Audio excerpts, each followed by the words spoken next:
Welcome, welcome, everyone. We are so excited to be here. We are Liz Richardson, that's me, and that is Deena Zenyk. Okay, so Deena and I are from Captivate Collective. We are 100% advocacy-focused agency, primarily working with B2B organizations. But we've been in this practice for what feels like a very long time. We are younger than we look, right? And so combined between us, we're way past 25 years of combined experience now. Deena has been doing advocacy since it was spreadsheets and there were no platforms and there was no technology. So we love this space and we're very passionate about it. And we help organizations build bold customer engagement strategies. And we think of advocacy all the way from the point of acquisition to that advocacy. So Deena is also the co-author of The Messenger is the Message, which is a great book primer. One of the few books primarily focused on customer advocacy. All right, here we go. Yes. And so we are so excited to be here. And I think what we can do now. Yes. Yes. Okay, so are you excited? Because we put sushi up there. How many sushi lovers are out there?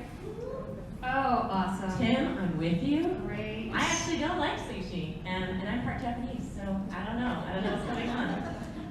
But there's going to be a lot of sushi pictures here, so hopefully all of the many who love sushi, you're going to get excited.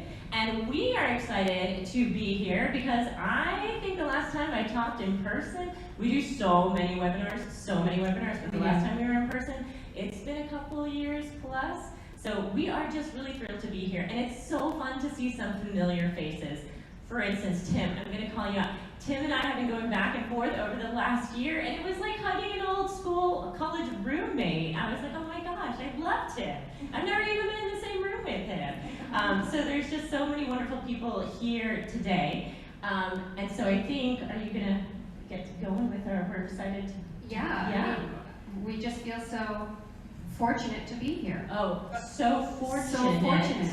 And just so fortunate. Fortune sounds like something you might get with that sushi that you really like.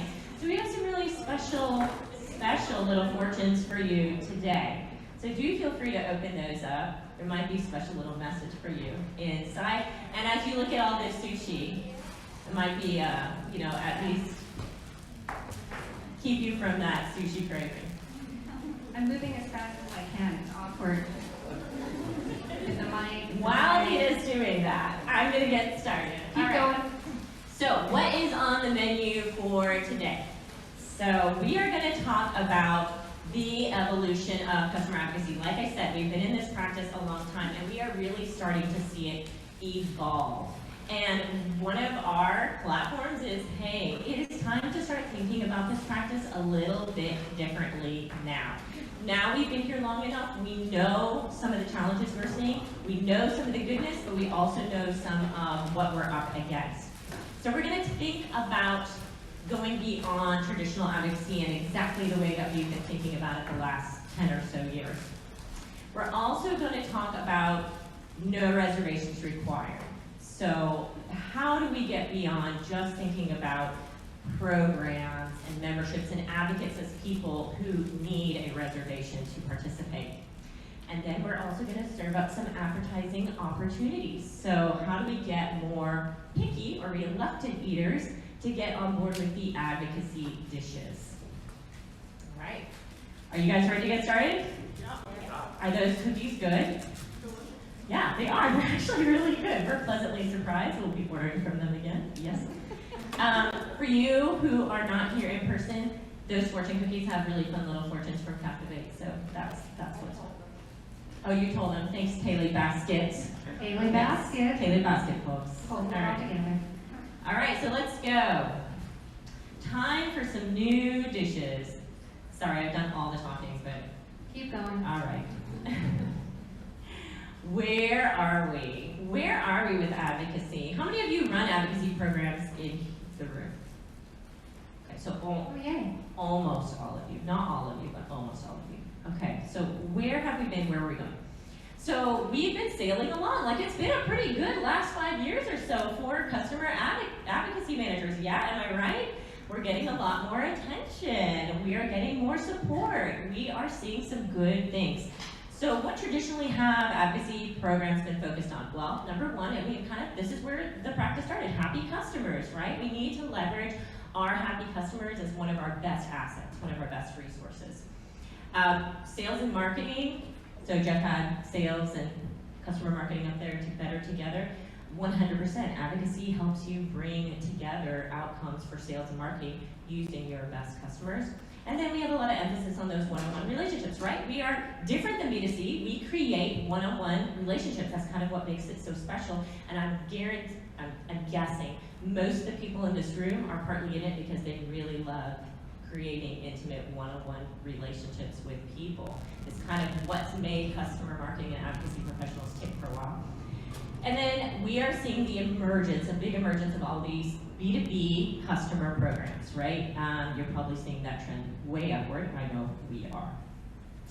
So we've been in here, we're seeing a lot of success, but now we're getting to a point of maturation where we're also seeing some blockers, right? There are some bumps in the road that make things a little bit more difficult than they have been in the past.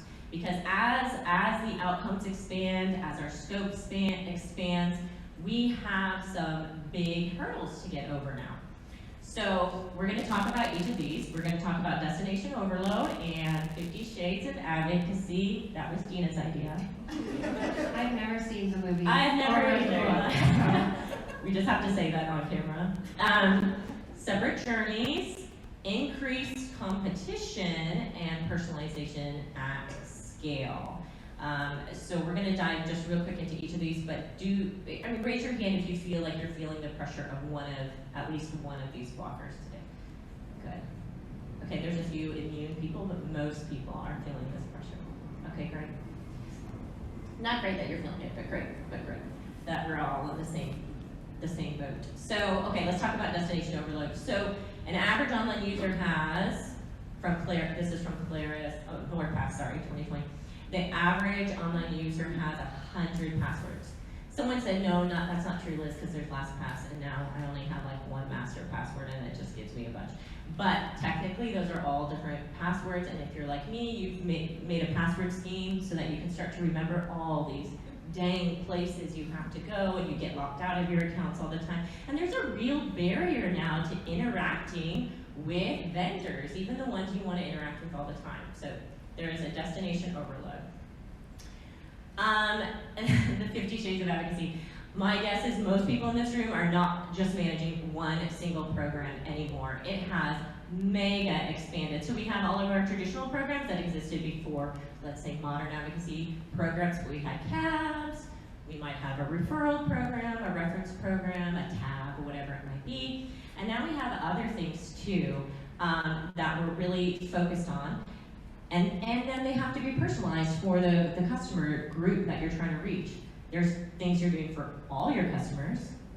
There's what's a tab? Oh, a technical advisory board. Thanks, Allison, for asking. I was like, what is she gonna say? You never know. All customers, the things we have to do for all customers, and the things we have to do for our happy customers, and then of course there's our X suite, whether that's your C-suite, whether that's a new group of customers that you're going after, maybe it's not even customers. So there's a lot now to manage in this idea of all the advocacy programs. We call that an advocacy portfolio. All right, 2 separate journeys. Oh my gosh, one of my soapboxes, right, is if you're managing a program, you've got your advocacy journey, and you're basing it off of things like, oh, how happy they are, like their CSAT or their NPS. Do they give us a reference, a referral? Do they write us a review? And they're moving up through this program all because of all these other things that they're doing. But there's very little connection sometimes to where are they in their customer journey? How much have they spent with you in the last year? When did they renew? When are they coming up for renewal? What are the expansion opportunities? So there's a little disjointedness because sometimes the people running the advocacy programs are not the people who necessarily own or play into the customer journey. So we have 2 different journeys now happening.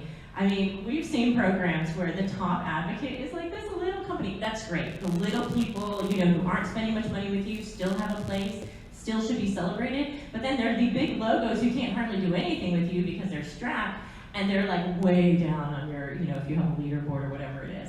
So it's time for us to start thinking of, maybe there's a better way to align these things so we're looking at the holistic value of a customer, not just their advocacy, not just how much they're spending with us. All right, and increased competition. Wah, wah. No, this is a good thing. Someone told me this is a good thing, but I look at our cousins in loyalty to see, well, where is this going? Because we got a lot of inquiries about, hey, we want to start an advocacy program. A lot of B2B companies are still really excited, like, hey, we haven't done anything with our customers, but we're going to start B2B programs.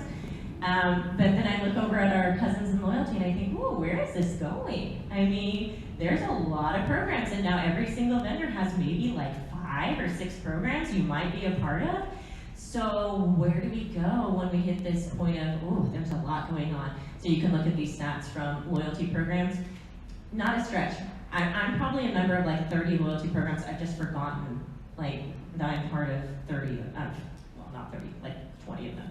So lots of inactivity starting to happen, right, in a lot of these programs, because they sign up, sounds really good, maybe you pressure them to sign up a little bit, and then half of those people all just aren't engaging. Yes, lots of head nods on that one. Okay, so that's good. So that's where we are with that. And then personalization at scale. We know, right? We know where things are trending. It's becoming more and more important that like everything is so relevant. Every little piece of content has to be so relevant because nobody has any time, and we're completely inundated with content constantly. And so how do we ensure as these programs grow, as we bring more customers into them, no longer is it like the 20 people that we have these really close relationships with, but now as we expand toward all customers to help drive the business, how do we ensure that the content, the offerings, the opportunities, the rewards, whatever it might be, are so hyper relevant? It's very difficult, right? So 63% of consumers expect personalization as a standard of service. Like, it's so true. I just skip anything that I don't think has to do with me in like 5 seconds. Our attention spans are shot, okay? So much happy news. I know, guys, don't worry, it's gonna get better. So that's the question, like, where do we go? Here are all these big challenges coming up, so much good stuff, so many great outcomes to advocacy, but thinking ahead, where are we going? What's gonna happen? All right, so what do we do? What do we do, Deena? Thanks, Liz. Thanks for turning it over. I am here to do more than just pass out the Opportune. Although it has been quite awkward standing here for the last 10 minutes saying nothing. So, hello. Okay, yes, so thank you for the clicker. Hopefully I'm going to go in the right direction. So how do we evolve the practice? Part of the reason why Liz and I started Captivate and left our former lives as customer advocacy professionals is because in a way we were sailing along. We were seeing models where it's about engaging those happy customers in a single destination, some limited personalization, etc. So when we got together a couple of years ago, it'll be 2 years ago in December, and started hashing out some ideas around where do we see this practice going, we really were focused on how do we kind of mitigate some of those roadblocks that we are seeing coming up over and over again with the clients that we were working with. So you may have heard us talk about Advocacy 2.0 at some point over the course of the last year or so. And Advocacy 2.0 is the evolution of this practice. You can see the definition there. I will read it out for you. It is servicing and maximizing the unique value of every customer. So no longer focusing on that kind of upper crust, that top layer, whether that's your C-suite folks in those cabs or those engaged, happy customers. So thinking about the unique value of every customer, where they are at on their journey, through an integrated, personalized experience across multiple channels. So getting away from the idea of just a single destination and that being it, that being the extent of your advocacy efforts, just doesn't fly anymore. Customers want to engage with you in different ways, in different places, around different opportunities, and at different times.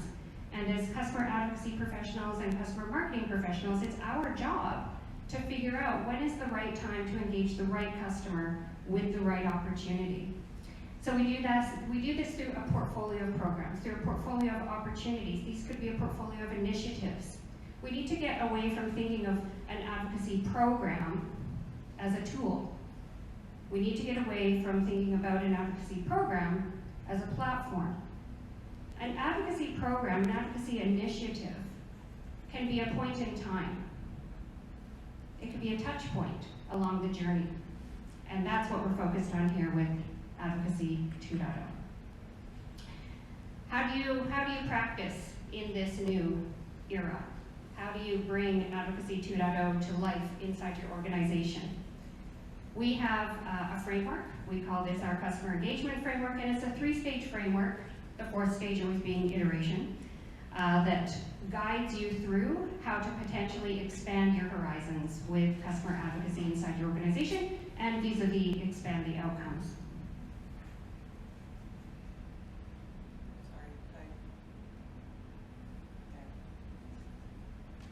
Thanks, Dana. Are you moving the slides now, or am I? No, you are. I am now? We just Okay. had to admit a virtual person in, so it popped. All good, all good. So let's have a look at this customer engagement ecosystem, this framework.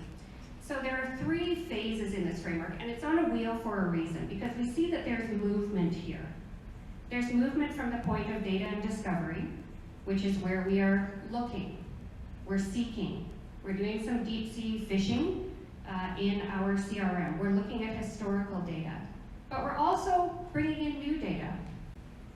Whenever we start work with our clients, we always recommend that you start from the point of customer research. Whether you can go ahead with a broad survey out to a broad swath of your customers and learn about their engagement patterns, their desires for growth professionally, their needs and wants from you as an organization, get out there and do that survey. If you can, if you have some relationships and lots of your customer advocacy professionals, you have those relationships, ask your people for 30 minutes of their time. Ask them those questions. Ask them how else they would like to participate with your company, engage with your company outside of the confines of an advocacy program. So that is data and discovery. I am not moving the slides forward. I don't know what's going on. Sorry, because you were on a website, it's popping It's up. all good. It's all good. All right. Your special canvas slides. Well, you know, Captivate is nothing without Canva. Can I just put that out there? Okay, so in data and discovery, that's where you're learning about your people. You're not just looking for your people, which was kind of a 1.0 way of thinking about discovery. Who are my happy customers? Let me go and find them. Oh, there's the NPS 9s and 10s. Data and discovery is a layer deeper, right? Because now we're looking across the journey. We're looking for opportunities that we can identify at points in time. And that leads us to ungated advocacy, outside of the platform. Ungated advocacy can happen anywhere on the journey. Ungated advocacy is the opportunity to connect with your customers, to engage them based on something that you may have learned about them in that data and discovery phase, and either motivate or activate.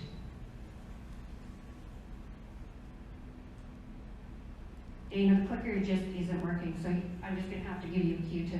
It is now, I just didn't want to click your next thing. I might have gone too far with all your graphics. Oh, good. Okay, all right. So you're engaging people in this ungated advocacy, right? You're having these touch points. You're testing the waters, essentially. You're learning who wants to engage with you and maybe who doesn't. Who wants to engage with you and maybe who just isn't ready, but is ready to kind of dip their toe a little bit. So instead of completing the survey, at least they open up the email, right? You have people on this wheel. Some people may stay in ungated advocacy for the duration of their tenure as a customer. They may never want to be a card-carrying advocate. They may never want to have another login to another place.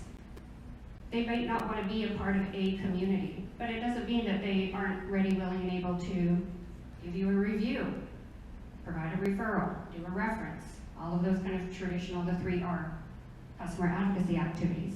But there is still a place for those flag-waving, card-carrying, super happy customers.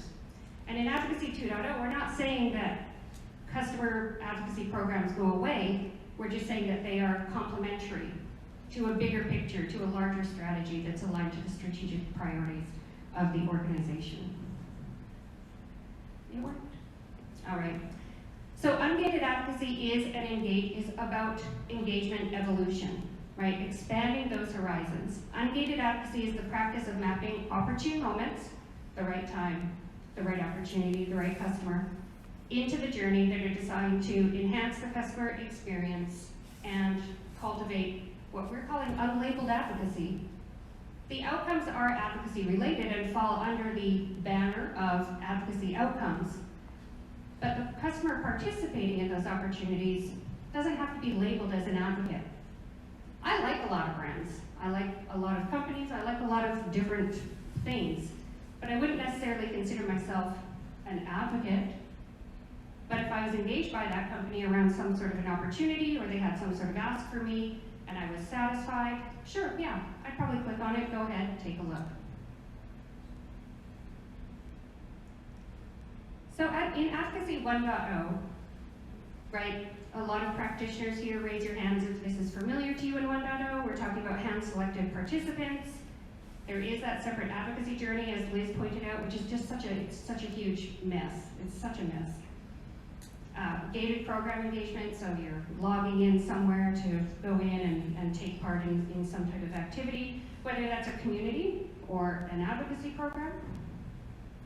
Members are coming into you, so as marketers, we are just always tasked with how are we going to get these people to engage?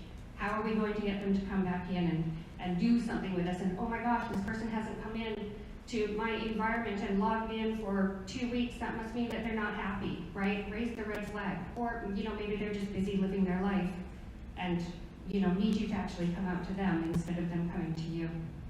Programs for advocates. And also limited cross-departmental collaboration, because you're living in a department and you're driving outcomes that are relevant to that department. So in marketing, driving marketing outcomes. What we're seeing now with 2.0 is really just opening up the gates.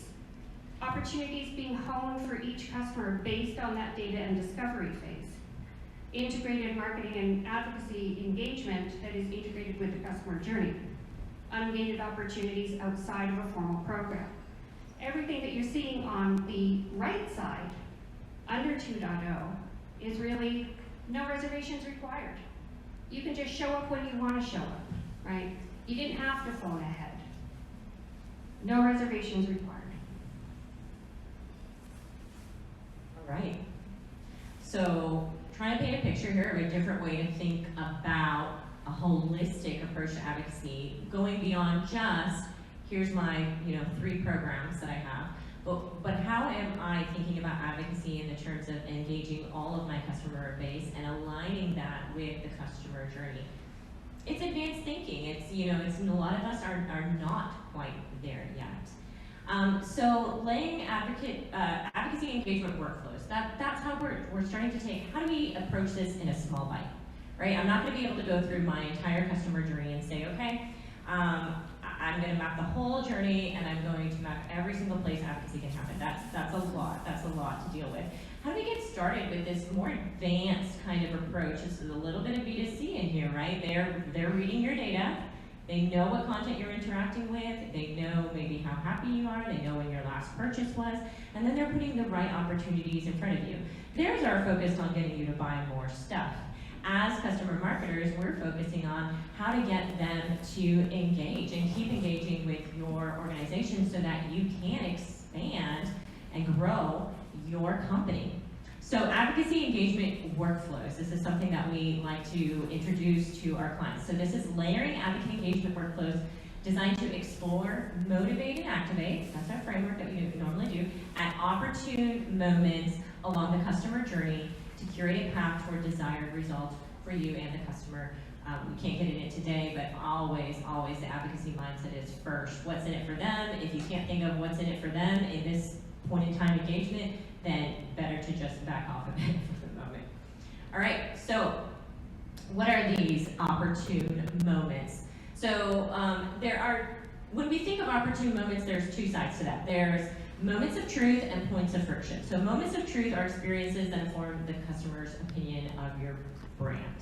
And then there are points of friction. So this is like typical areas where customers get stopped, log jammed, they're not moving through the customer journey like they should. You've probably identified those moments based on data and whatnot. But we're going to focus on these customer advocacy engagement workflows on these moments of truth. How do we play into these key moments in the customer journey to nurture and activate the general customer who may not be engaged in part of your programs? Okay, so how do we find these moments of truth that we're talking about? So these are customer journey milestones. So it does involve some customer journey mapping because as customer marketers, we're really, really, really aligned to that customer journey. So any customer engagement touch point that might be their events, programs, social posts, support interactions, learning and development, there's just so many. There's obviously really, really key ones like the renewal, support interactions and whatnot. So, whoops, that went really fast. So for instance, when would be a good time to ask for a review? This is a typical thing that we talk about all the time. When's a good time to ask for a review? Is it right after onboarding when they're really super happy and they're excited? Should I ask for a review willy-nilly because they happen to be part of a program and this is a good time to ask for a review? They seem to be happy.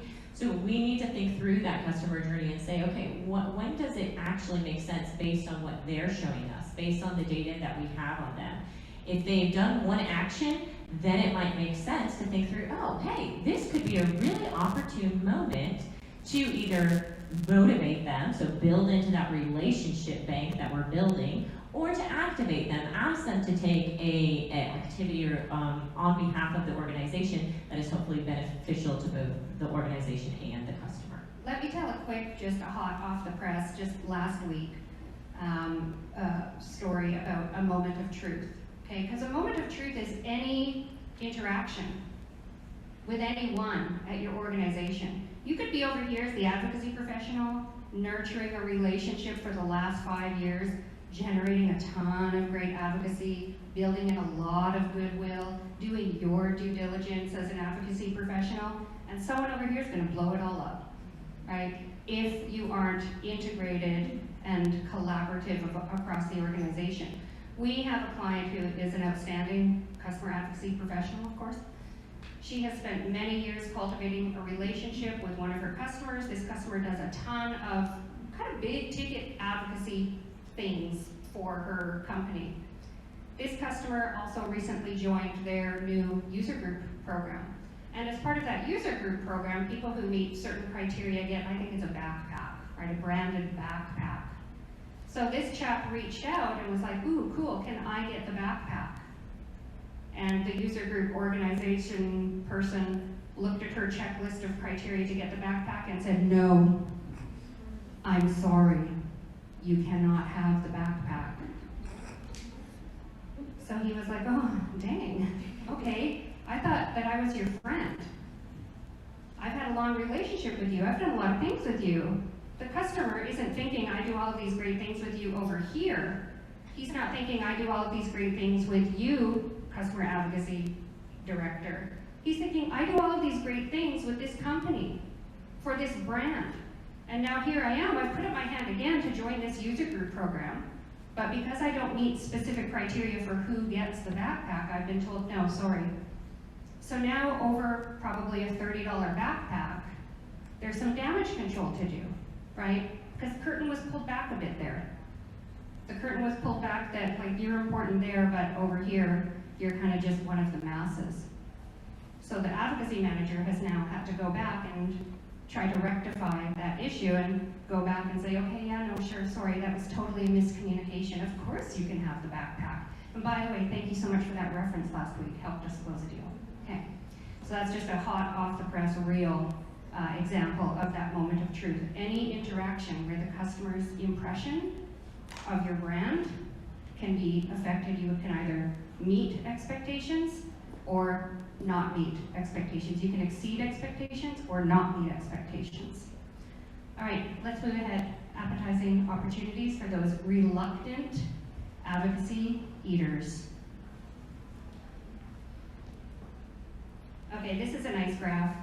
I really want trying to use that stacked sushi. We just couldn't make it work, but we left it on there because it sure looks good. But if you don't like sushi, Tim, then maybe that's going to gross you out. But anyway, all right. So typically we've been at the top of this pyramid, right? The fanatics, love them. Easy to engage, always ready to put their hands up, you know, super happy, really hard to catch them on a bad day. Fanatics, right? They've been our go-to, really from the earliest days of advocacy. These are the people who programs were built for. Back in my spreadsheet days, these are the folks that you were looking for. I was at conferences and trade shows looking for the people who would come to the booth in their bedazzled, smart shirts, right? Fans, so companies are, you know, getting a bit greedy. How many of you in the last couple of years have had your leadership come to you and say, let's just invite more people to this program. Let's open it up. Hey, let's invite everyone. And you're like, oh, it's actually kind of off strategy, but okay, sure, I'll invite in all of these programs, or all of these people into the program. It can have a detrimental effect because your program wasn't designed for fans, your program was designed for fanatics. The friendlies and the floaters, this is an interesting opportunity in 2.0. Those fans and the fanatics, we're engaging them in some way, shape, or form today. Likely if you have a customer advocacy piece of your organization. But those friendlies and the floaters are kind of that untapped opportunity for you. You have the skills, you have the toolkit as a customer advocacy person, as a customer marketer, to figure out how to go out and engage these people. To either explore, learn about them, engage with them, motivate, do something good for them so that they are building that affinity with you and your company, and then activating them around some sort of an opportunity. So those friendlies and the floaters, these are those picky eaters, these are those people that we haven't quite touched yet, and these are the people who sit squarely in the Advocacy 2.0 bullseye for these engagement workflows. We have the fault finders at the bottom, we have to put them there. They're there, every company has them. All right, so these are bite-sized engagement campaigns. So this is how to implement these workflows inside your organization. So what we've done here is just sketched out some examples. What I don't want you to do is get too caught up in the tools and the technologies that we've called out here. These are just samples. So the tools and technologies that you have inside your business, the way that these tools are integrated or not integrated. Just think through these examples as we go through, and we're ideally hoping that there's something here that you can go back to work at the end of this week and implement, or at least get the conversation started with the people who you may need to work with to implement some of these. All right, so let's go. First example, so try to pick something pretty typical. Most companies, have some sort of product-related training. So whether it's a certification or some kind of product-related training that has an end goal. So in this engagement workflow, customer A has completed the product certification. So what happens when someone completes the product certification? Ideally, it is noted somewhere. So in this case, we're saying that the certification completion is noted either in your LMS platform or in your CRM, ideally both, because those platforms are talking to each other. There are so many good things that can happen when someone completes a certification. So many good things. For you in your role, are you doing anything when someone completes a product certification? No. No, one over there. Oh. We give them badges. In the community? In the program. Oh, in the program. Great. Awesome. Excellent. Okay, so we've got someone that awards a badge when someone completes that certification. What's nice is it's just showing that internally we're talking. We see you. We see the whole you. Okay? So the ideas here, maybe your CSM puts a congrats slide in for the next time they meet with that customer. How would they know how to do that? Well, your CSM could be auto-notified from one of your systems. Hey, just heads up, Joe Blow finished their certification last week. Get the badge in the community, good one. You could trigger an automated email from the CTO, right? Doesn't have to look automated, but it can be automated. That's the beauty of marketing automation. You could ask the customer to rate the certification. and send them out to rate that certification. But what you don't want to do, someone finishes the certification, that's the great time to ask for a referral. There's just no relevance there. There's not really a connection there. There's not a flow there. It's just going straight for the jugular. You did this, now do that, right? So let's keep going with this workflow example. So they complete the product certification, and in this example, we're going to ask them to rate the certification. We're so glad you did this, this course. Let us know how it was for you. So this particular customer really liked the certification. Okay, they gave you a 10 on the rating. So that's not the endpoint. It's a typical endpoint because now you can go back into the organization and say, hey, 80% of our people who finish the product certification rate us at 8.8. Okay, that's great, that's a good metric, but let's keep going. How about going out to those happy customers, happy with the product certification, and ask them for a testimonial so that you can push more people through that product certification? How about getting a shout out on LinkedIn? Liz and I talked about this one last night. Why would this be at this stage of the workflow? Well, you wouldn't necessarily want to give a shout out on LinkedIn to someone who rated you a 2, because they're going to see that and maybe comment on it and say, hey, I actually thought that your product certification was garbage, and I said so in that survey. Okay, so that's why this piece is nestled at this stage. Completes the certification, rates the product certification. Okay, so you're getting a little bit more bang for your buck. Another example, totally typical, providing a reference on a big deal. Great.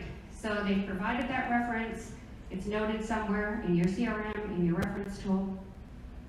Maybe they get a thanks email from the sales rep. That would be great. That's kind of baseline. Thank you. Maybe there's something more. Maybe they get a gift. Great. Layer that on. Now that person, a few months later, attends a customer event. Okay? So their registration is noted in your system. So in the first scenario, person shows up at the event. They've been flagged before as a strategic customer who gave a great reference. Let's make sure that we treat them well when they get there. So they're treated as a VIP. The sales rep is called to the check-in counter when the person arrives. Everyone is happy, okay? But what about the second scenario where no systems and nobody is talking? What about when that customer who just helped you close that $1 million deal shows up to your customer event and is no one, is not recognized, hears about the customer dinner, sees the executives and the other customers leaving for the customer dinner, but didn't get on the bus, okay? Is not even recognized by the sales rep because, you know, things are virtual. Ignored by the sales rep. Terrible, right? Scenario B is terrible. I have this scenario in here because this was from my own experience as a practitioner many years ago. Made this mistake once and never made it again. All right, third piece to this flow. This person gave a great reference, and we know so because our reference tool told us and our CRM told us this person was a great reference, helped close a great deal. The person who was treated as a VIP, yeah, they're going to come back and give you another reference, you're going to win the quarter. Hooray!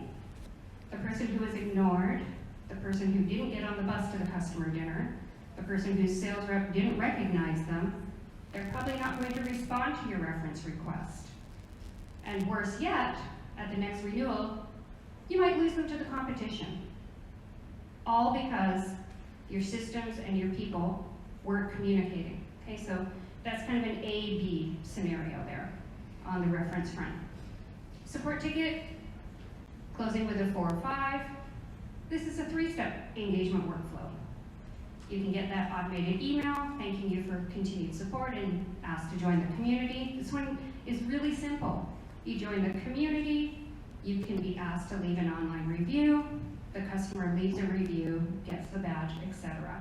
So this one is really easy. Think about how you might implement this in your organization. Completing onboarding, so thinking about how to tie the customer advocacy journey together with the customer journey. Someone completes onboarding. So onboarding is marked complete. Maybe in your CS tool, maybe in your CRM. Don't get bogged down in which tool. The CSM sends that direct kudos email, direct, right? Because it can be just deployed from your marketing automation. And then maybe this customer success leader reaches out with another direct kudos email and offers a small gift or a meaningful certificate or nothing. It could just be more kudos, but from an executive. For those customers who complete onboarding and have some sort of response to that CTO or that customer success leader email, what about going back out to them and saying, hey, we're launching a customer mentorship program because you know that you have a point of friction in your onboarding and you want to bring more customers in to help with that onboarding and to help move people through that onboarding. So those people who showed some sort of interest as they came out of onboarding with some sort of interaction with you, why not go up to those people and ask them if they want to come back in and help other customers move through onboarding as smoothly. I hope some of those examples resonated with you. I hope they've got you thinking about what you could do inside your organization. I'm going to hand it over to Liz to give you some best practices on how to make it happen. Love seeing the head nods. I'm a big head nodder too, so thanks for head nodding. All right, so it's a lot, right? We don't own all those journeys. We don't own all those tools. We don't own all those points in time. So what can you as a customer marketing and advocacy professional actually do? And hopefully some of those examples were like, okay, that's small enough. That's one way I can interject into the customer journey and align some of our advocacy goals and outcomes of what we're looking for. Because go back to thinking about the wheel, right? The ecosystem, we've gotten the data some way. Maybe it's that CSAT score, maybe it's something else that they've done in the past, whatever. Then you're interacting with them wherever they happen to be on that customer journey. So whether they're inside your support tool, whether they're on your website, whether they're in person, etc. You're layering in those touch points along the customer journey. And then some of these people will spin into those dedicated programs because they will mature into those fans and fanatics, all right? But some of them won't. And so some of them will stay on that middle part, but they are still friendlies. They're still willing to engage with you and give you goodness, and you can expand the scope of what you're doing and what you're delivering up to the C-suite. So real quick, bringing it home, how to make it all happen. Where do I start? Because it's a lot, and we've had a lot of conversations with people about this, and they're like, oh man. It's just like, love the idea, totally get it, but how do I even get started on this? Lots of head nods, yeah. Okay, so 5-step process: identify, map, collaborate, operationalize, measure. So identify. So start small. I always tell people, just start small. Start looking at those opportune moments in your organization. That's going to be kind of unique to you guys, because for some people, renewal should never go unnoticed, but maybe for some people it's like a $1 million renewal, and for some people it's a $5,000 renewal, so it might be completely different types of milestones. But just start with a few where you're like, yes, there's something we could do there, and it's probably pretty easy to collaborate on this point in time. Okay, so then map. Once you've identified those moments, these are key opportune moments. Okay, so now I'm going to just start to map out what would those flows look like Deena just showed you. They're going to be so different for every company. Every company has different systems and tools and the way they interact, how many departments are touching at any one time. So start to map out what's an ideal flow. Where can I take this?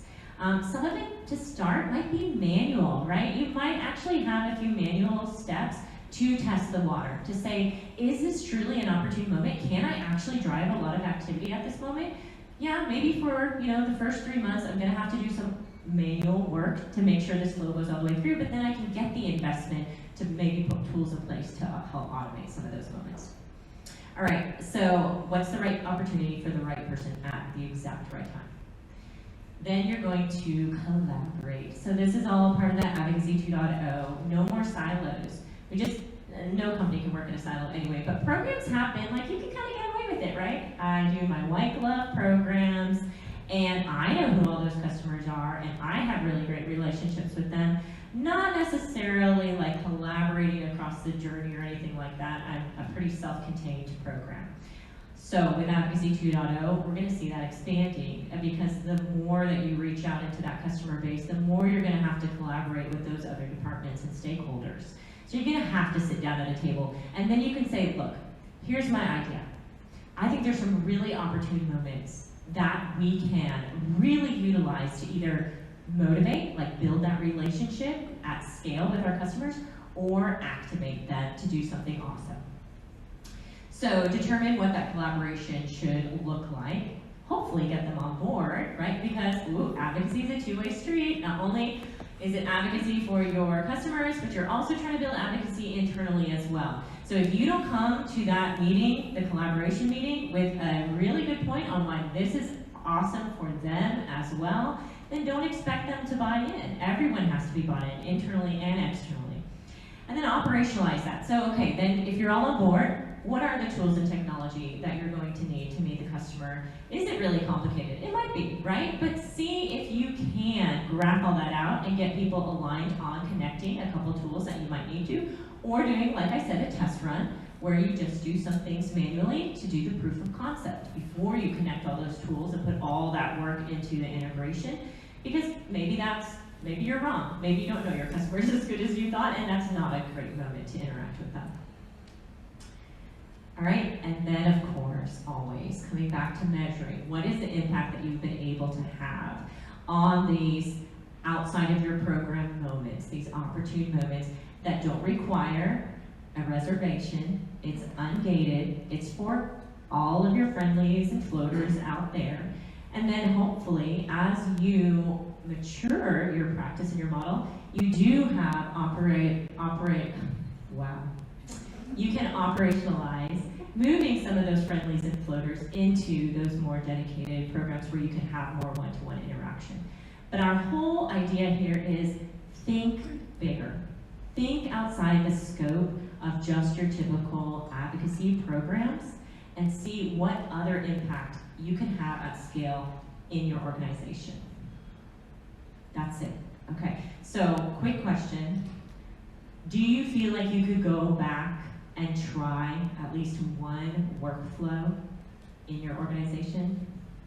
Okay, I'm seeing a lot of head nods. That's so, mostly women feeling empowered here. Men, a little more attentive. You can do it, you can do it. You can bring the people together, yay. Okay, that's great. We would love for you to try something and come back to us and say, this is what we were able to accomplish. So don't hesitate to link us on LinkedIn and then tell us your story, and we'll be happy to even share your story to other people who are looking at this type of engagement.